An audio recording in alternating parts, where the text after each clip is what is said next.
poni nanga natangaka yo lelo na boyi kolela lelo na boyi komitungisa ngai elikia na nga na bilaka na nzambe bilaka yango epolaka te lelo na boyi kolela lelo na boyi komitungisa ngai elikia na nga na bilaka na nzambe bilaka yango epolaka te nazwi mokano kolela te natalela nzamba bomo nalobi natima yele na ngai na liloba na ye. Bienvenue dans votre émission Donner à la chose une autre tournure, une émission qui vous est familière, une émission qui est présentée par les frères et sœurs de l'église des Saints des Bypass à Kinshasa.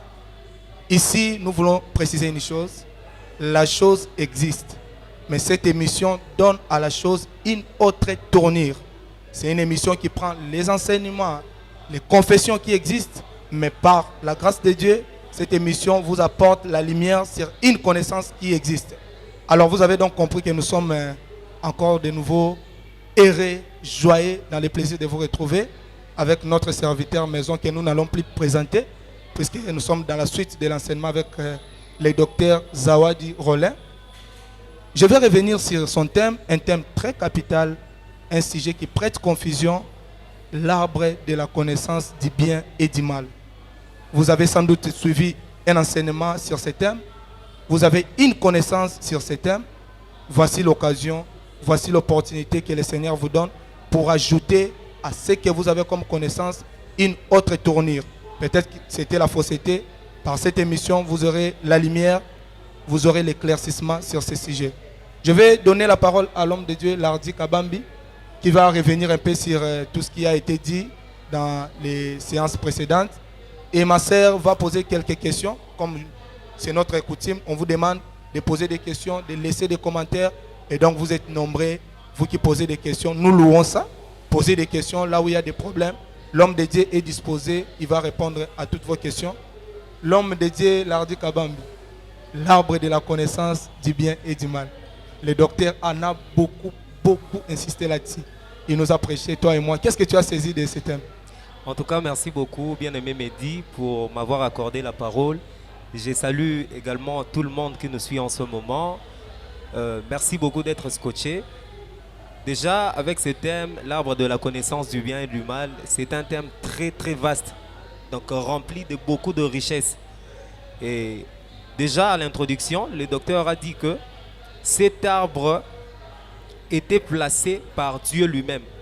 Donc ce n'est pas une autre personne qui l'avait placé, mais c'est Dieu qui a placé dans le jardin que lui-même avait fait.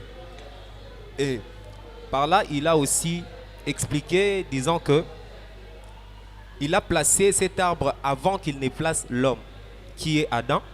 Donc Dieu avait d'abord créé les arbres dans le jardin, mais ensuite, il a placé l'homme à l'intérieur du jardin. Et c'est à l'homme que Dieu a dit que tu mangeras de tous les arbres, les fruits de tous les arbres du jardin.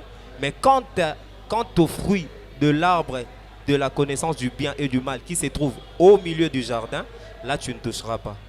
Donc par là nous avons compris déjà que l'arbre c'est Dieu lui-même qui a placé, parce qu'il y a des gens qui disent que cet arbre était placé par le diable. Certaines personnes le confessent ainsi, mais à la lumière des Écritures, le docteur nous a éclairci disant que cet arbre a été placé par Dieu lui-même. Donner à la chose une autre tournure, donc vous avez compris, la chose existe. Je répète ici, on n'invente pas, nous ne créons pas la chose. La chose existe, mais nous voulons donner à la chose une autre tournure. Vous avez écrit, vous avez laissé des questions. Je ne sais moi, la sœur Rite, répétez-nous quelques-unes des questions. Comme ça, le docteur Rollet va essayer de nous donner la lumière avant de continuer son enseignement. Merci pour la parole. J'ai trois petites questions. Dont je vais poser au docteur. Les jardins étaient-ils physiques? Puis dans ces jardins, Enfin, ces jardins étaient-ils physiques? Puis, dans les choses de Dieu, étaient-ils importants? Où est-ce que ces jardins a existé? Merci beaucoup, ma soeur. Merci aussi à mes frères et sœurs qui sont avec moi sur ce plateau. Nous vous saluons au nom redoutable de Jésus-Christ qui est notre Seigneur et Sauveur. Amen. Nous saluons nos téléspectateurs, nos amis qui nous regardent, nos frères et sœurs qui nous regardent de par le monde. Je vous souhaite que le bonheur, la paix, la joie, la protection, toutes les choses positives dans votre vie et qu'aucun événement ne vous rende triste parce que Jésus-Christ a vaincu le monde. Nous commençons cette tranche parce que c'est notre mission que nous avons l'habitude de présenter et ce thème, nous l'avions déjà introduit, ça fait beaucoup de temps. Je voudrais, avant de répondre aux questions que ma soeur a posées, faire un petit récap pour que nous puissions, pour ceux qui vont nous saisir aujourd'hui, qu'ils sachent où nous sommes, où nous en sommes et d'où nous venons. Nous sommes en train de parler depuis un temps de l'arbre de connaissance du bien et du mal. Cet arbre, c'est un langage que l'Éternel utilise pour communiquer sa pensée. C'est comme j'ai toujours enseigné dans nos églises. Dieu parle tantôt d'une manière, tantôt d'une autre. C'est-à-dire, il ne parle que de deux manières. Tantôt d'une manière et tantôt d'une autre manière. Ça fait deux manières que Dieu parle. Et Dieu parle à la loi. Les deux manières, c'est à la loi et au témoignage. Il parle par la prophétie, il parle par la doctrine. Il parle de façon à ce que son peuple puisse prendre garde et qu'il comprenne ce que réellement la volonté de Dieu pour notre parcours. Alors, comme nous ne sommes pas dans les cours de botanique, comme nous ne sommes pas à la faculté d'agronomie, quand Dieu parle d'un arbre, ne voyez pas un arbre physique, ne voyez pas une plante. Il y a toujours quelque chose, bien qu'utilisant une plante physique, quand Dieu parle de quelque chose comme ça physique, il y a toujours une pensée qu'il cache derrière. C'est comme ça que ça nous a conduit dans l'étude de l'arbre de connaissance du bien et du mal. Ceci est trouvable dans les livres de Genèse. Vous pouvez voir ça dans le chapitre 2, chapitre 3 aussi, ainsi de suite. Vous allez voir tous ces chapitres, c'est là qu'on raconte, où on parle, le narrateur est en train de parler de l'arbre de connaissance du bien et du mal. Cet arbre était où? Je voulais que vous puissiez comprendre. Dieu a créé le monde en 6 jours. Le premier jour, le deuxième, jusqu'au 6e jour. Et l'homme a été la dernière créature de Dieu. L'homme a été créé le 6e jour. Et tout ceci, ce sont les pensée cachée de Dieu. Pourquoi l'homme doit être créé le dernier, le 6e jour? Parce que c'est la créature la plus fragile. J'ai toujours expliqué ça dans mes enseignements. L'homme peut se voir comme étant le plus fort des créatures, mais en réalité, l'homme, c'est l'être le plus fragile. Vous pouvez faire cet exemple. Prenez une machette, tapez sur un avocatier. Tout de suite, l'avocatier va saigner, bien sûr, mais l'avocatier n'aura pas besoin de soins de santé pour qu'il soit guéri. Vous allez voir que cette plaie va se cicatriser sans aucun effort. Mais le même mouvement, lorsqu'on le fait sur un homme, dès qu'on le tape sur les machines, il faut qu'on fasse la chirurgie sur lui. Il faut qu'on fasse les soins de santé pour que cet homme soit guéri. Vous voyez, une vache peut dormir ici sans être couverte. Elle n'a pas besoin de draps de lit, elle n'a pas besoin de couverture. Elle peut faire toute sa vie dehors, sous la pluie, sous le froid. Elle n'aura aucun problème. Mais toi, un homme, il suffit que tu dormes dehors ici à la belle étoile pendant autant de jours, automatiquement c'est la pneumonie, c'est beaucoup de problèmes de santé qui vont. Ceci prouve à suffisance que l'homme c'est un être fragile. C'est un être qui a beaucoup de problèmes et qui a toujours besoin du secours de l'Éternel. C'est pourquoi quand Dieu l'a créé, il a placé dans les jardins. Pendant les 5 premiers jours, Dieu a créé toutes les choses que vous voyez. Les arbres, les rivières, les poissons, les soleils, ainsi de suite. Et au 6e jour, Dieu créa l'homme. Écoutez ce que Dieu dit à l'homme. Il l'a mis là-bas pour qu'il puisse donner les noms à toutes les créatures, à tous les animaux qui défilaient devant lui. Il a donné les noms et il lui a donné la terre pour qu'il puisse les cultiver, pour qu'il puisse gérer le jardin, en fait, d'une façon globale. Mais il s'est passé un temps où Dieu, en finissant de créer l'homme, il lui a dit ceci, suivez-moi très bien, que tu ne peux pas manger à l'arbre qui est au milieu du jardin. Ça, c'est pour ramasser ce que le frère Lardy a dit. Le diable n'a jamais créé quelque chose. Le diable n'a jamais créé. Le diable n'a rien créé. Tout ce que vous voyez, c'est Dieu qui a créé. Et la Bible dit, c'est de moi que viennent les maux et les biens.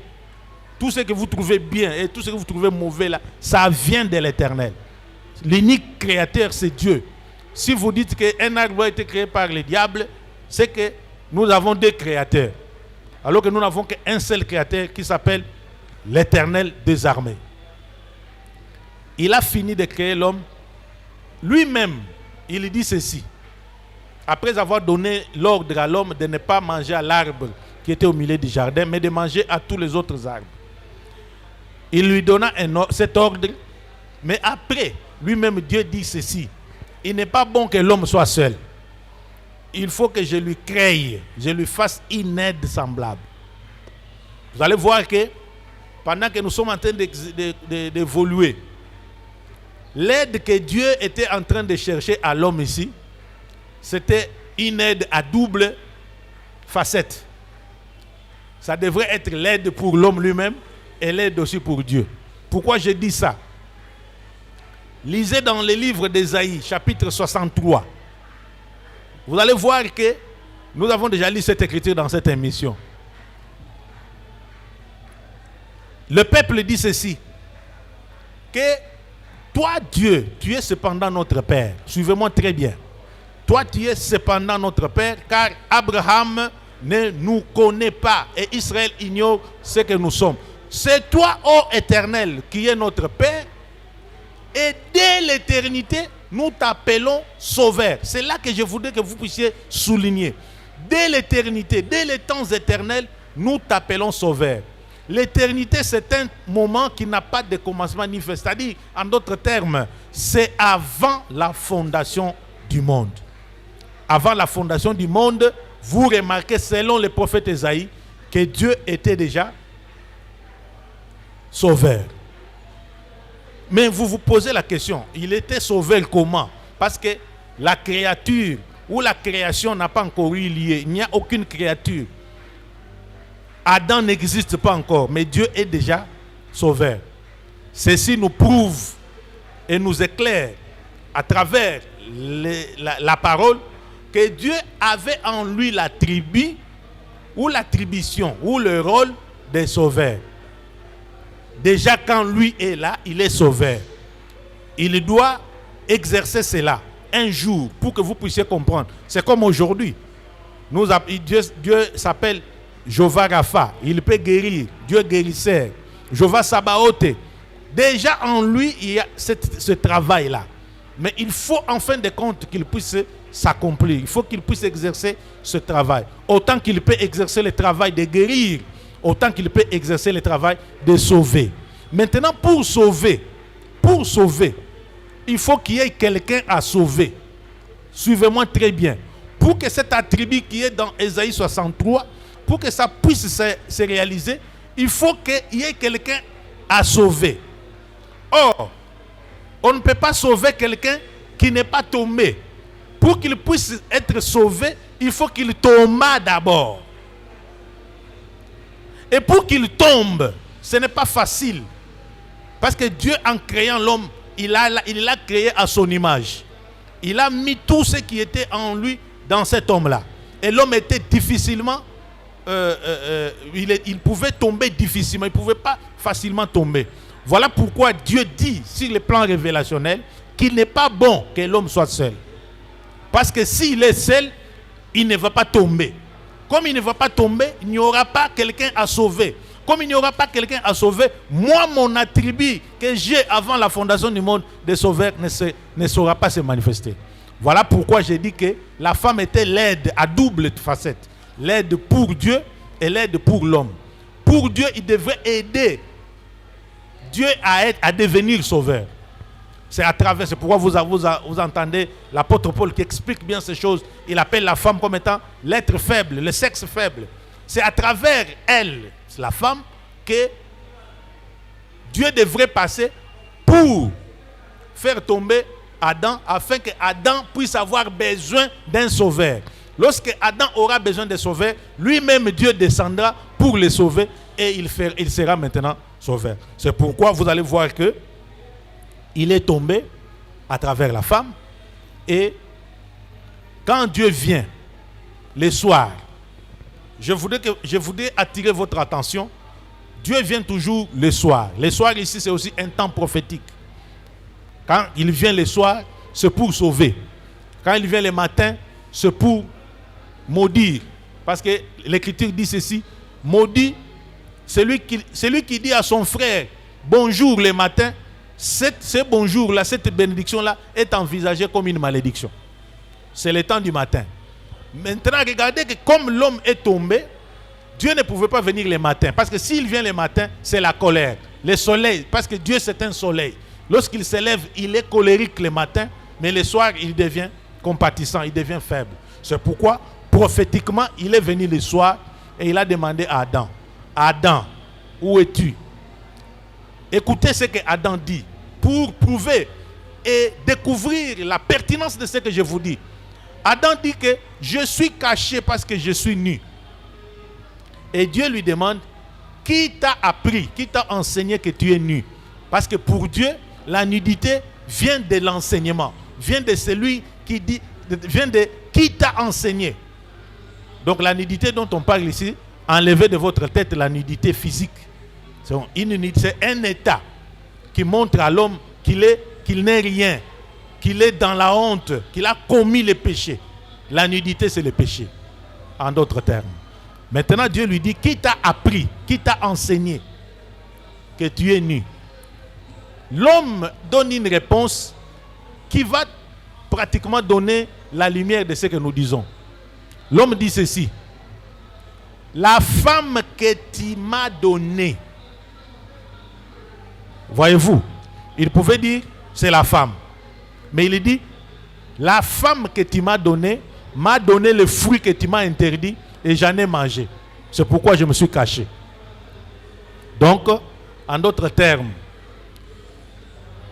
l'homme voulait dire à Dieu que, tu vois, lorsque j'étais seul ici, je n'avais pas mangé à ce fruit. Mais c'est la femme que toi tu m'as envoyée. En d'autres termes, la femme est venue avec une mission pour que toi tu puisses venir pour devenir sauveur dans ma vie. C'est comme ça qu'il a dit: la femme que tu m'as donnée. Quand Dieu a entendu ce langage, suivez-moi très bien. Quand Dieu a entendu cette réponse de Adam, il laissa Adam. Il n'a plus continué à poser des questions, il va chez la femme. La femme aussi dit: c'est le serpent. C'est le serpent qui m'a séduite. C'est-à-dire, elle voulait remettre cette responsabilité à Dieu. Parce que le serpent, le créateur du serpent, c'est Dieu lui-même. Et le serpent ne se retrouve pas au hasard dans ce jardin. Nous allons revenir aux questions de notre sœur. Le serpent n'est pas venu au hasard. Voyez-vous, le serpent a un créateur. Et il avait aussi une mission. C'est comme ça que quand Dieu entend ça, il ne va pas poser la question au serpent. Parce que prophétiquement, s'il pose cette question au serpent, le serpent va lui dire: c'est toi qui m'as envoyé. C'est pourquoi il a commencé à maudire directement. Et quand vous regardez bien dans cette malédiction, ce n'est pas en réalité une malédiction. Vous voyez, ce n'est pas une malédiction. Il dit: tu vas commencer à manger la poussière. La fois passée, je vous ai posé la question si vous avez déjà vu un serpent en train de manger la poussière. La poussière dont il était question ici, c'était l'homme. C'est-à-dire, on a donné la nourriture au serpent, de manger l'homme. Parce que la Bible dit, l'homme, toi tu es poussière, tu reviendras à la poussière. Et quand on lui donne la poussière pour manger, c'est-à-dire on a gratifié le serpent pour manger tout homme qui restera poussière. Mais vous verrez plus tard que Jésus-Christ, lorsqu'il viendra, il va venir pour que l'homme ne puisse pas demeurer poussière, mais qu'il devienne un homme parole, qu'il devienne un homme spirituel, qu'il devienne un morceau de Dieu. C'est pourquoi la Bible dit que vous êtes des dieux. Vous à qui la parole de Dieu a été annoncée, mais vous mourrez comme des hommes. Vous voyez? Donc il y a la différence entre un homme poussière et un homme parole. Quand Dieu vient, il donne cette capacité à l'homme de quitter la nature de poussière pour échapper d'être mangé par le serpent, afin qu'il puisse vivre éternellement, être un homme que le serpent ne peut pas toucher. Donc il y a celui qui a crié, qui a reçu Jésus-Christ, n'est plus la poussière pour que le serpent puisse le manger, mais il devient un homme que le serpent ne peut pas toucher. Donc voici d'une façon globale et globalisante ce que nous pouvons retenir sur ce que nous avons dit la fois passée. Avant d'entamer la question de notre sœur, est-ce qu'il y a d'autres préoccupations à ce temps? Merci beaucoup, docteur. Est-ce que nous pouvons d'abord applaudir pour les docteurs? Betana Maboko, s'il vous plaît. Merci pour ce qu'il a exposé. Nous sommes bénis. C'est un enseignant qui enseigne très bien. Je vais vous donner quelques écritures citées à la volée par le docteur. Nous sommes dans le livre des Proverbes 27, là où le docteur souligne que la bénédiction du matin est une malédiction. Pour ceux qui veulent lire, vous allez lire là-bas. Et il a aussi donné Ésaïe 63, où il disait que c'est Dieu qui était le sauveur depuis l'éternité. Le docteur a aussi cité cette écriture. Mes frères et sœurs, vous avez donc compris que cette émission est une émission très très riche en couleurs. Aujourd'hui, là, le docteur ajoute encore une autre tournure de ce qui existe. Si vous avez très bien suivi, le docteur dit que la femme était une aide, oui, mais à deux volets. Je ne sais pas si nous avons suivi ça. Une aide pour l'homme et aussi pour Dieu. En tout cas, docteur, vous allez nous expliquer. Je sais qu'il y aura des questions qui viendront après. Mais vous avez un peu heurté la sensibilité de mon cœur quand vous exposez. Pourquoi Dieu ne pose pas la question au serpent? En tout cas, nous lisons ça et puis nous passons. Est-ce qu'il y a une explication conformément à l'écriture des Proverbes 25 qui dit que la gloire de Dieu c'est de cacher les choses? Docteur, est-ce que Dieu a caché quelque chose ici? Si oui, pourquoi il posa la question à l'homme, à la femme, mais pas au serpent? C'est ce que j'ai dit, mon frère Mehdi, que Dieu te bénisse beaucoup, parce que je sens que tu as une bonne capacité de récapituler et de maîtriser ce que nous disons. Dieu dit ceci: les choses révélées c'est pour vous les hommes, et les choses cachées c'est pour moi Dieu. Et il dit la gloire de Dieu c'est de cacher. En réalité, les troubles que vous voyez dans ce monde, c'est parce que Dieu a caché et il révèle à qui il veut. Lui-même il se cache. Vous lirez quelque part, je vais chercher l'écriture, je demande que tu puisses la vérifier. La Bible dit, je crois que c'est dans Psaume, il dit que Dieu s'enveloppe des nuages. Il fait des ténèbres sa demeure. Il se cache. Il ne veut pas que les gens comprennent. Et le même langage, nous l'avons vu avec Jésus-Christ. Dans Marc, chapitre 4, je crois. Là où il dit à ses disciples, les disciples lui posent la question: mais pourquoi tu parles toujours en parabole? Il dit: je parle à ces gens en parabole pour qu'ils ne puissent pas croire, pour qu'ils ne puissent pas voir, pour qu'ils ne puissent pas comprendre. Mais vous, je vous dis des choses d'une façon claire pour que vous puissiez croire. Donc nous comprenons que Dieu est jaloux de son salut. Il ne se révèle pas à n'importe qui. Ce n'est pas parce que, vous voyez, j'ai entendu le ministre de la Justice de notre pays qui dit qu'il y a beaucoup d'églises dans... Non, tout endroit où c'est écrit Jésus-Christ est ici, ce n'est pas l'église. Ce n'est pas absolument l'église. Ce qui fait d'une église, église de Jésus-Christ, c'est la clarté, la révélation authentique de la parole. Si Dieu vous a caché cela, il ne vous aime pas. Parce que l'homme ne se déshabille que devant sa propre épouse. Il ne peut pas se déshabiller devant les femmes, n'importe quelle femme, sinon il va être un Dieu impudique. Il faut qu'il se déshabille seulement devant son épouse. et son épouse, c'est l'église authentique, l'église de Jésus-Christ. Donc il faut faire très attention. Alors, pourquoi Dieu ne pose pas la question au serpent? Si vous avez été attentif, je vous ai dit qu'il n'y a rien de hasard. Ça, c'est un principe que vous devez retenir. Dieu ne fait rien au hasard. Vous, les frères qui me suivez, les sœurs qui me suivez en ligne, Dieu n'est pas comme nous les humains. À un certain moment, il va se dire, voilà, cet événement est arrivé comment? Je ne comprends pas. Non, Dieu n'est pas comme ça. Tout événement, tout mouvement qui s'est fait, Dieu connaît. C'est lui qui a prévu qu'à telle date, à telle minute, tel instant, tel événement va se produire. Ne pensez pas que le serpent est venu au hasard dans les jardins. Non. C'est comme qui dirait, quelqu'un va se poser la question, est-ce que Dieu ne voyait pas quand le serpent est venu? Est-ce que vous pensez que le serpent est plus malin que Dieu? Dieu a vu le serpent aller. Et aucune chose ne peut se faire si Dieu n'a pas dit que ça se fasse. Retenez ça. Qui dira qu'une chose arrive sans que l'Éternel n'en soit à auteur? C'est-à-dire, le mouvement du serpent, c'est l'Éternel qui en est auteur. Vous voyez, c'est l'Éternel qui a permis au serpent d'aller là-bas. Si l'Éternel n'avait pas permis, le serpent ne peut pas aller. C'est pourquoi vous verrez même le diable lui-même en personne. Pour aller chez Job, pour aller persécuter Job, il avait besoin d'obtenir la permission de Dieu. Ceci revient pour vous dire que la quintessence et la pertinence de ce que je vous dis, c'est que Dieu ne peut pas laisser quelqu'un venir vous accabler. Même les problèmes que nous avons, c'est Dieu.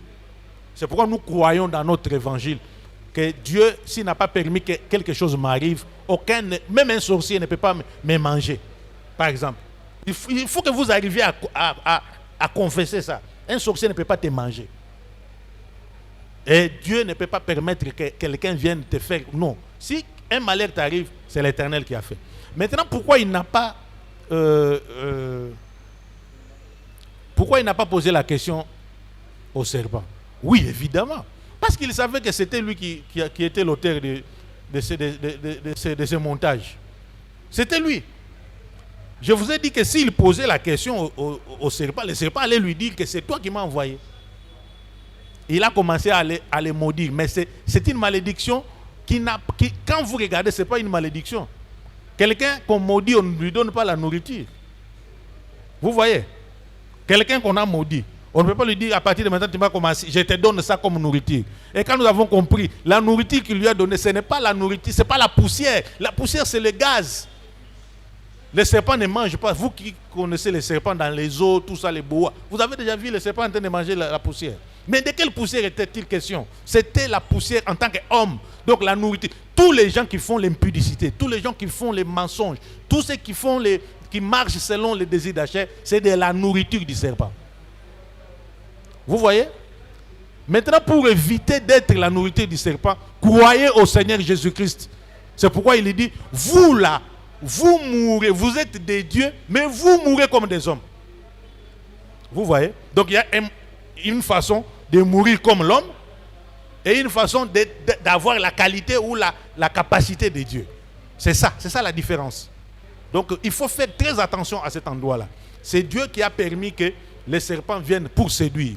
Maintenant, il ne pouvait pas lui poser la question. Il a commencé à déjà donner la malédiction. Mais maintenant, la deuxième malédiction, il a donné ça à la femme. Et ça, c'était la vraie. Il a dit, j'augmenterai les douleurs de tes accouchements. Ça signifie qu'au début, Dieu n'avait pas prévu que la femme puisse accoucher avec des douleurs. Et tous les désirs de toi, la femme, seront tournés vers ton mari. Et ces derniers, là j'ouvre une petite parenthèse, les femmes d'aujourd'hui, même les chrétiennes, ils lisent toujours, quand il faut demander de l'argent à son mari, tous les désirs, la Bible dit que tous les désirs de la femme seront tournés vers son mari. Oui, mais virgule, et ces derniers dominera sur eux. Ça, vous ne lisez pas souvent. Il faut lire cette virgule. Il faut vérifier. Il y a une virgule. Ce dernier dominera sur toi. On est d'accord pour que les désirs soient tournés vers son mari. C'est-à-dire on donne l'argent, on donne les vêtements, on donne la nourriture. Mais pour dominer, ça devient un problème. Acceptez d'être dominé par celui-ci. Merci beaucoup, docteur. Je pense que vous avez vraiment évolué. Vous avez très bien expliqué. Mais il y a une chose qui m'a vraiment touché. J'aimerais savoir, d'ailleurs le frère Mehdi l'avait déjà souligné, vous avez dit que la femme est une aide à double, je sais pas à double facette.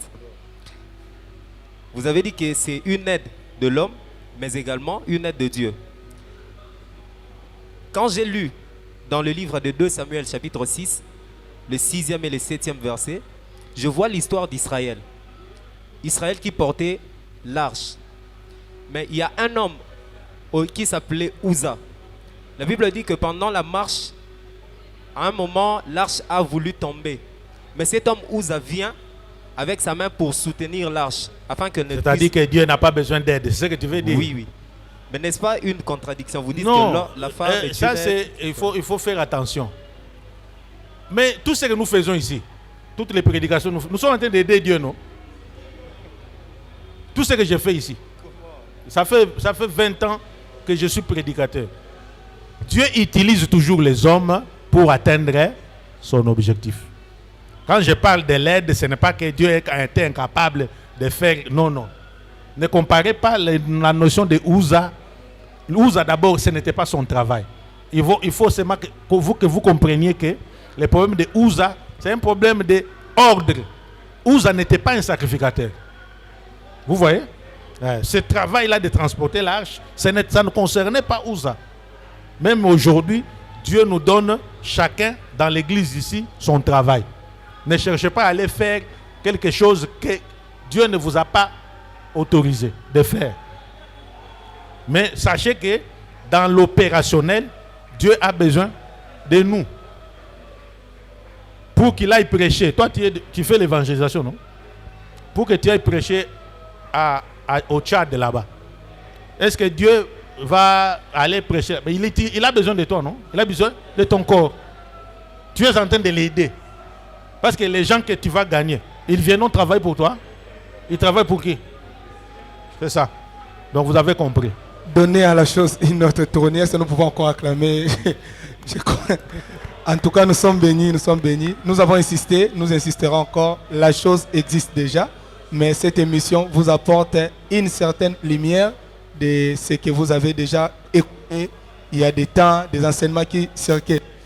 Le docteur a suffisamment évolué. Je vais laisser la parole à notre sœur, elle qui est placée. On va prendre la question de notre sœur. Elle a posé la question, est-ce que les jardins étaient physiques? Oui, certainement. Pour que vous puissiez comprendre que c'est physique. Parce que si vous dites que ce n'est pas physique, vous contredisez la Bible. La Bible dit ceci. Au commencement, Dieu créa les cieux et la terre. La terre, elle est physique, non? C'est ça. Le jardin était physique. Parce que le jardin était traversé par un fleuve qui se divisait en 4 bras. Il y a les pichons, les ions, ainsi de suite. C'est-à-dire, pour autant que les Adam et Ève ont existé physiquement, c'est que le jardin est aussi physique. Voyez-vous, le jardin a existé. Le serpent a existé. Adam et Ève, parce que si tu dis que le jardin là n'était pas physique, c'est comme les autres religions veulent faire croire aux gens, même Job n'a pas existé. Non, non, ce sont les choses. On donne même la généalogie de Job. On donne son père, le nom de son père. Adam et Ève ont existé. Ils ont mis au monde Caïn, Abel, Seth et les autres. C'est-à-dire que ce sont les gens qui ont existé. Les jardins existent. Mais vous avez posé la question, est-ce que c'est bien pour le... C'était quoi la deuxième question? En quoi ces jardins est-il important dans les choses? Est-ce que ce jardin est important pour... Maintenant, aujourd'hui, je vais vous expliquer en tant qu'enseignant de la parole. Vous savez, pour vous mes disciples, vous comprenez déjà mon langage, mais je parle pour ceux qui nous suivent au loin. Dieu parle de 2 fois, pas de 2 manières. Je vous ai dit dans mon introduction, il peut parler d'une chose physique, mais en voulant communiquer une pensée spirituelle. Dieu peut parler de ses papiers. Il prend les papiers, il vous présente les papiers. Mais derrière là-bas, il a sa pensée. Je suis assis sur l'écriture de l'apôtre Paul à Timothée. Il dit ceci: toute écriture est inspirée de Dieu. C'est-à-dire qu'il y a la partie visible et la partie inspiration. Quand Dieu nous parle du jardin, bien que ce jardin soit physique, mais quelle est l'importance de ce jardin? Ce jardin, c'était un périmètre de bonheur, un périmètre de sécurité pour l'homme. C'est pourquoi quand il les chasse, regardez ce qu'il dit: voici l'homme est devenu comme l'un de nous. Empêchons-les de rentrer dans le jardin, sinon il va toucher à l'arbre de vie éternelle. Vous voyez? Mais je me pose toujours la question. Il était dans ce jardin-là. Pourquoi il ne voyait pas l'arbre de vie éternelle? C'est-à-dire, pour voir l'arbre de vie éternelle, il faut passer par l'arbre de connaissance du bien et du mal. C'est ce qui ouvre les yeux pour vous montrer, voici maintenant la vie éternelle. L'arbre de connaissance du bien et du mal, c'est la loi, c'est Moïse. L'arbre de vie éternelle, c'est Jésus-Christ. Pour connaître Jésus-Christ, il faut passer par la loi. Parce que la Bible dit dans les épîtres de l'apôtre Paul, il dit que la loi, c'était un pédagogue pour nous amener à qui? À Christ. Donc la loi, c'est elle qui nous enseigne. Il faut passer par la loi pour voir Jésus-Christ. Autrement dit, il faut passer par la désobéissance pour avoir besoin de la miséricorde. Sinon, tu vas te sauver toi-même. Tu comprends, ma soeur? Sinon, tu vas te sauver. Et tu diras, je me suis sauvé moi-même. Mais il faut que quelqu'un vienne te sauver. Te donner ce que tu n'avais pas droit d'avoir. Ce que tu n'avais pas la force de toucher. C'est ça même l'évangile de la grâce. Être sauvé indépendamment de nos efforts. Indépendamment de nos compétences.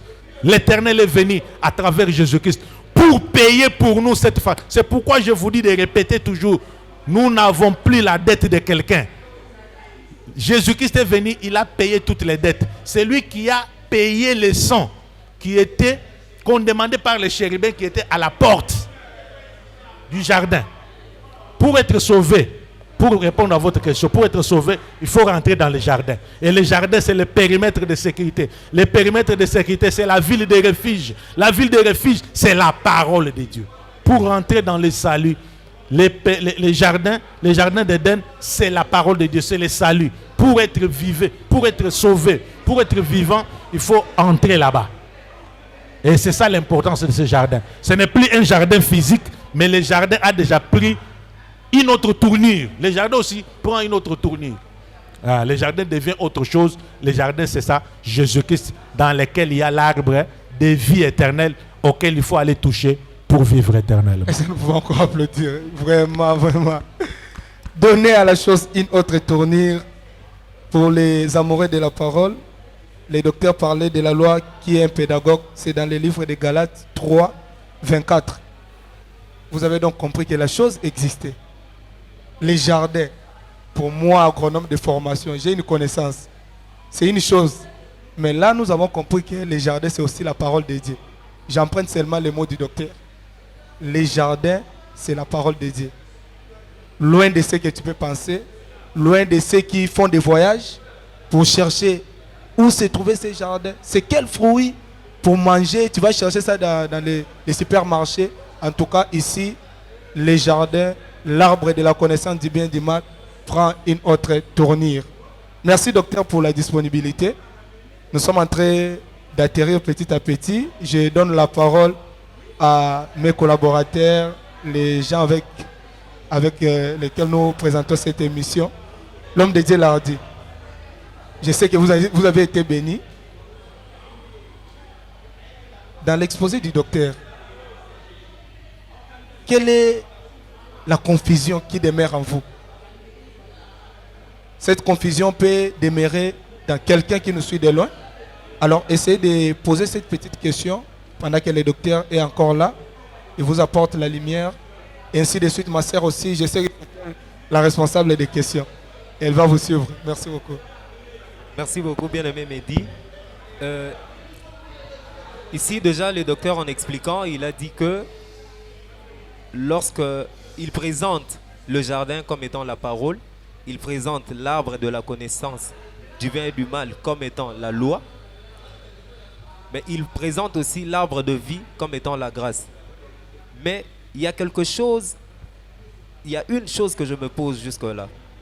La Bible dit que lorsque Dieu a chassé l'homme en dehors du jardin, il l'a revêtu de la peau d'un agneau. Il y a Une bête. Une bête. Mais on veut savoir, cet agneau, cette bête, si on peut le dire comme ça, elle s'est trouvée dans le jardin ou cet agneau s'est trouvé en dehors du jardin? Merci beaucoup. Ça, c'est une question très intelligible. Alors, regardez. Quand Dieu a créé Adam, il lui a dit de donner les noms à tous les animaux, n'est-ce pas? Y compris toutes les bêtes. Et tu as parlé de l'agneau. Je sais pourquoi j'étais interdit d'abord de parler de l'agneau. Parce que ce n'est pas le moment. C'est vrai que ça deviendra l'agneau. Mais la Bible parle d'une bête. Voyez-vous? Maintenant, regardez. Le frère me dit qu'il est chargé de chercher les Écritures. Il va chercher une écriture là où Dieu dit: les agneaux sont pour te vêtir et les bêtes sont pour payer les champs. C'est une écriture qui existe. Je crois que c'est Salomon qui a dit ça dans Proverbe. Donc, pour sauver, parce que Adam est tombé dans la loi, dans le péché. Ok? Nous avons vu la fois passée que la force du péché, c'était la loi. Donc, le producteur du péché, c'est la loi. Voyez-vous? Adam étant tombé dans le péché, il avait besoin de quelqu'un qui devrait le sauver. Et dans la première dispensation, dans l'ombre, tu vois ce qui s'est passé. Il fallait qu'on cherchât un habit pour lui. Et cet habit, c'était quoi? C'était pour couvrir sa nudité. Parce qu'il a découvert qu'il était nu. Par l'enseignant. L'enseignant qui lui a dit: qui t'a appris que tu es nu? C'est-à-dire que c'est un enseignant qui l'a appris. Maintenant, il faut un autre enseignant pour venir couvrir cette nudité. Voyez-vous? C'est pourquoi on ne pouvait pas prendre la bête qui était dans le jardin. Suivez-moi très bien. Pour sauver Adam. Parce qu'Adam, quand il est tombé avec tous les animaux, avec tous ceux qui étaient dans le jardin. Donc, aucun objet ne pouvait les sauver encore. C'est pourquoi la Bible dit ceci: voici l'agneau de Dieu. Cet agneau-là, c'était l'agneau de Dieu. Ce n'était pas l'agneau d'Adam. Parce que l'agneau qui était dans le jardin, c'était l'agneau d'Adam.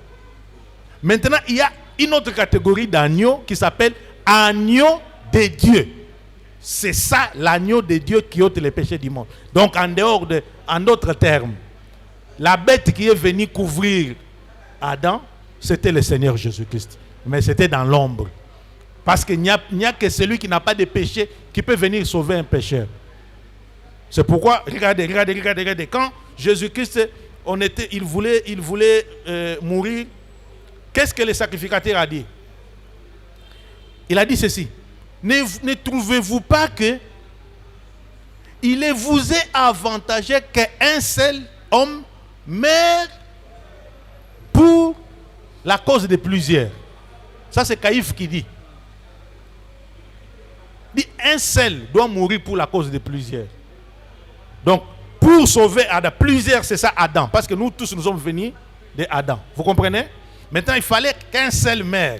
Celui qui devait mourir, ce n'était pas celui qui est du sang d'Adam. C'est pourquoi la Bible dit ceci. Suivez-moi très bien. Le premier Adam était devenu une âme vivante. Mais le second Adam, le dernier Adam, est un esprit vivifiant. Vivifiant, c'est-à-dire qui donne la vie, qui donne le salut. Et c'est cet agneau-là de Dieu qui devrait être dépouillé de sa chair. Oui, j'aime ça. Il fallait que l'agneau accepte, parce qu'on ne peut pas prendre la peau de cet agneau, revêtir Adam si l'agneau reste vivant. L'agneau doit mourir. Voyez-vous? C'est pourquoi la Bible dit, j'aime beaucoup l'apôtre Paul, quand il est venu, il a dit ceci, que vous tous qui avez crié, vous avez été baptisés en Jésus-Christ, vous avez revêtu Jésus-Christ. C'est que Jésus-Christ, c'est le vêtement. Donc Jésus-Christ, c'est vraiment la peau là que Adam avait portée. Vous voyez? Regardez, quand vous voyez la taille d'Adam, pour vous montrer que ce n'était pas une bête normale, une bête ordinaire. Adam était un adulte parce qu'il a été qu'adulte. Est-ce qu'un agneau, vous connaissez la dimension d'un agneau? Est-ce que la peau d'un agneau peut convenir à habiller physiquement Adam et Ève? C'est trop petit, non? Mais c'était quel agneau ça? C'était le Seigneur Jésus-Christ qui convient pour habiller Mehdi, pour habiller ma soeur ici, pour m'habiller, pour t'habiller toi, pour habiller tout le monde qui nous suit. Nous avons été habillés par la peau de Jésus-Christ qui est l'évangile éternel. Merci beaucoup. Donnez à la chose une autre tournure. Proverbe 27, verset 26. Les agneaux sont pour te vêtir et les boucs pour payer les champs. C'est ça l'écriture citée par le docteur Rollin. Je laisse la parole à mes sœurs Lindel. C'est pas à ma gauche. Ma sœur, tu as un mot. Elle ne s'est pas présentée. Bien sûr, elle va le faire. Elle va le faire parce que nos deux sœurs sont chargées de questions. Elles vont poser des questions à la lumière de tout ce qui se passe ici, avant que les docteurs ne reviennent pour boucler complètement cet épisode et ces numéros, pour que nous puissions nous retrouver plutôt très prochainement. Ma sœur, vous avez la parole par rapport à cette tranche d'émission d'aujourd'hui. Je me présente, je suis sœur Bénédicte. En rapport avec le thème du jour, donnant à la chose une autre tournure. Le docteur a dit, dans les jardins, tous les animaux qui étaient, tout ce qui était déjà souillé, si je peux utiliser les termes, par les péchés qu'Adam et Ève avaient connus. Qu'est-ce que Dieu a fait de tout ce qui était dans les jardins parce que c'était déjà souillé? Il a chassé Adam et Ève. Maintenant, il a fait quoi des animaux et tout ce qui était dans les jardins? Voilà un peu. Une très bonne question. Quand vous lisez la Bible, on vous dit que de la même façon que l'homme meurt, c'est de la même façon aussi que les animaux. En fait, l'homme, Adam, c'était le représentant de tout ce qui était dans le jardin. Lorsqu'il tombe, tout ce qui était sous sa c'est comme un pasteur. La Bible dit que je frapperai les bergers et les brebis vont faire quoi? Ils vont se disperser. C'est-à-dire qu'il suffit de frapper la tête. Tout le monde est tombé dedans. Les animaux, ils étaient corrompus. Tout ce qui dépasse. Parce que animal, aujourd'hui, pour qu'on t'appelle léopard, qui t'a donné le nom de léopard? C'est Adam qui a donné, parce que la Bible dit que c'est Adam qui a donné les noms à tous les animaux. Donc tous les animaux ont subi les mêmes sorts qu'Adam. Quand Adam sort, tout ce qui était avec lui, dans un langage clair, tout ce qui était avec lui s'est corrompu. Le monde entier. C'est pourquoi la Bible dit car Dieu a tant aimé le monde. Le monde n'est pas seulement composé des humains. Tu es d'accord avec moi? Le monde est composé de tout. Donc tout était corrompu, toute la terre était corrompue. Et la terre devrait être sanctifiée et purifiée avec la venue du Seigneur Jésus-Christ. Parce que Jésus-Christ, la Bible le présente aussi comme un Adam. Tu as déjà lu ça? Voilà, Jésus-Christ aussi, c'est un Adam. Sauf que c'est un Adam qui vient pour relever la bête qui était tombée dans le puits le jour de sabbat. C'était le premier Adam qui devrait être relevé. Donc, les animaux et tout ce qui était adamique, c'est tombé, ça subit la même rigueur de la loi que leur père Adam. Question? Bon, je voulais assez que le docteur nous éclaircisse sur la position de l'arbre. Pourquoi l'arbre s'était placé au milieu du jardin? L'arbre était placé au milieu du jardin. Pourquoi? Oui. Ça, c'est une question qui a semé même beaucoup de confusion chez nos frères de l'autre côté, nos cousins qui croient à l'américain. Parce qu'ils pensent que au milieu du jardin, c'est-à-dire au milieu du corps, et ils font allusion au sexe. Le sexe le sexe de la femme se trouve au milieu du corps. Non, ce n'est pas ça. Au milieu du jardin, il y a celui que la Bible appelle l'homme du millier. L'homme du millier. Le frère va nous chercher cette écriture-là. Là, on appelle Jésus-Christ comme étant l'homme du millier. En fait, l'arbre là devait être au milieu parce que Jésus-Christ, c'est l'homme du millier. Et je vous ai dit que l'arbre de connaissance du bien et du mal, en réalité, ce n'est pas différent de l'arbre de vie.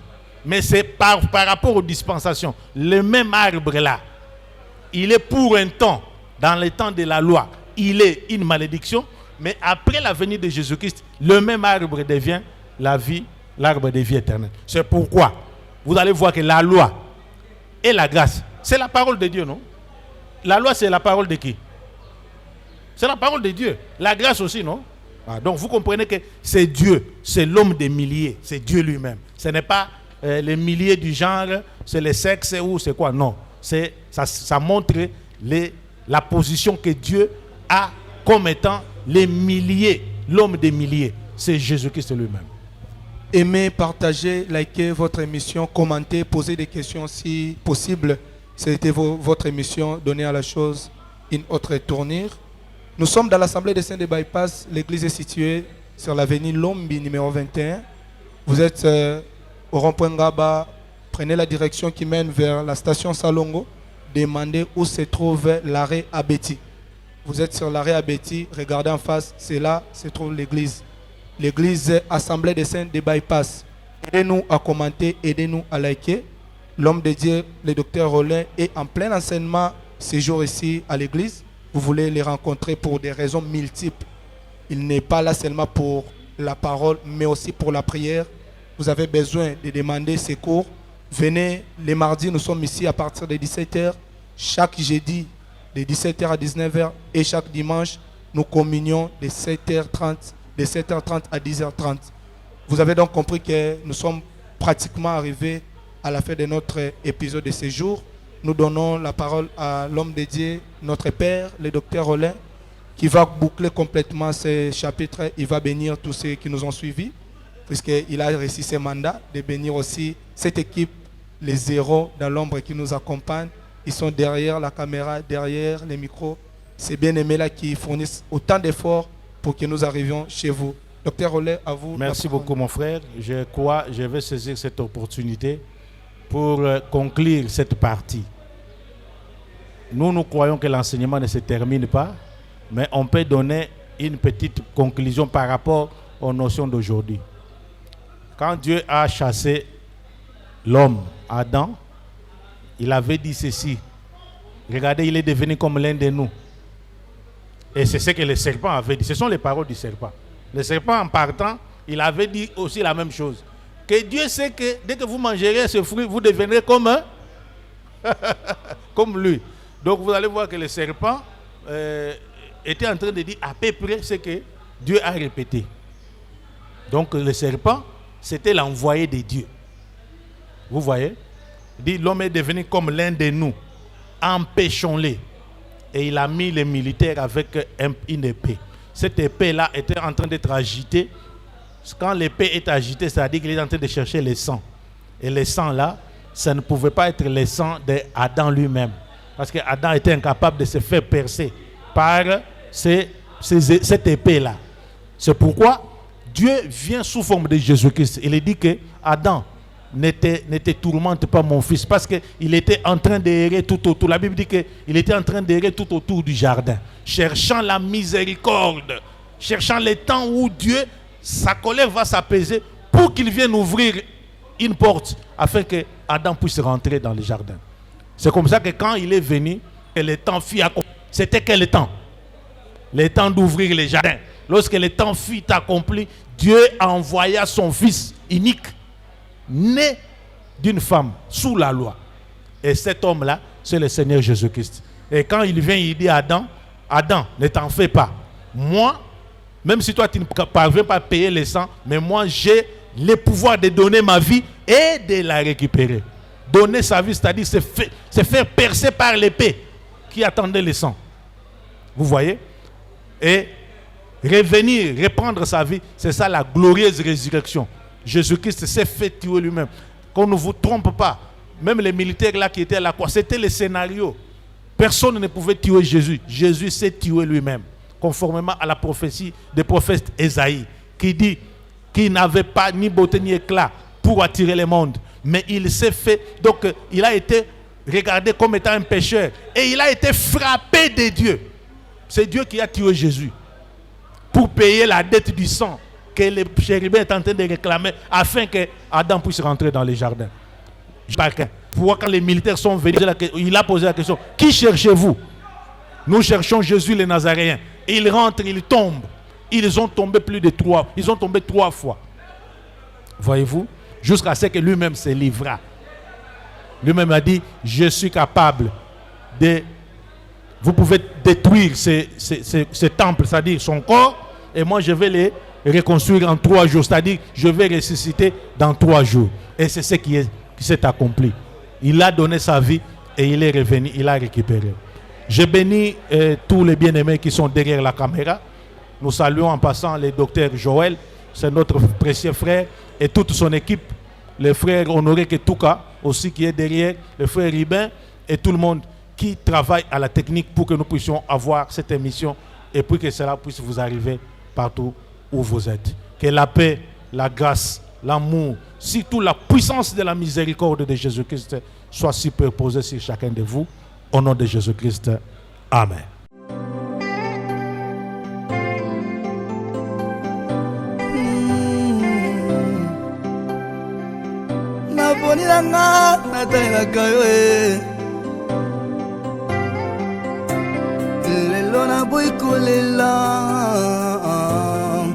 Lelo boy komi tungisa ngaye elikia ngana bilaka na nzambe bilaka yango epola kate lelo boy kolela